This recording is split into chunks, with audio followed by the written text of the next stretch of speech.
ఈరోజైతే నేను మలై కోఫ్తా చేస్తున్నాను. సో, తినేది నేను ఒక్కడినే కాబట్టి పన్నీర్ ఇంట్లోనే చేసుకుంటున్నా. హాఫ్ లీటర్ పాలు అని ఒక బంగాళదుంప ఉడకబెట్టాను.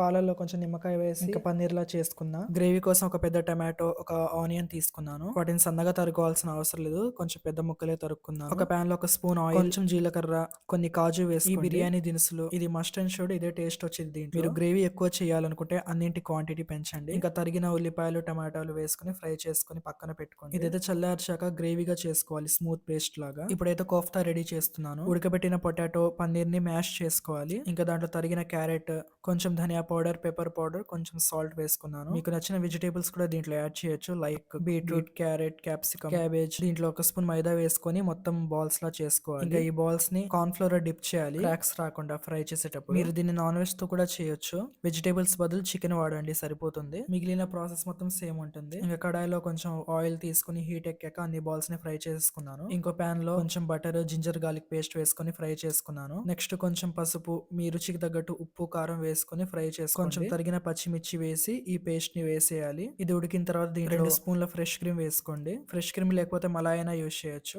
ఇంకా half table spoon garam masala వేసి మిక్స్ చేసుకోవాలి. ఈ ఫ్రై చేసిన కోఫ్తాలు వేసుకుని పైన కొత్తిమీర చల్లుకోవాలి. గార్నిషింగ్ కి దాని మీద ఇంకో స్పూన్ ఫ్రెష్ క్రీమ్ వేసాను. ఇంకా రెడీ అయిపోయినట్టే మలై కోఫ్తా. నెక్స్ట్ ఏ రెసిపీ చేయాలో కామెంట్ సెక్షన్ లో కామెంట్ చేయండి. Thank you for watching.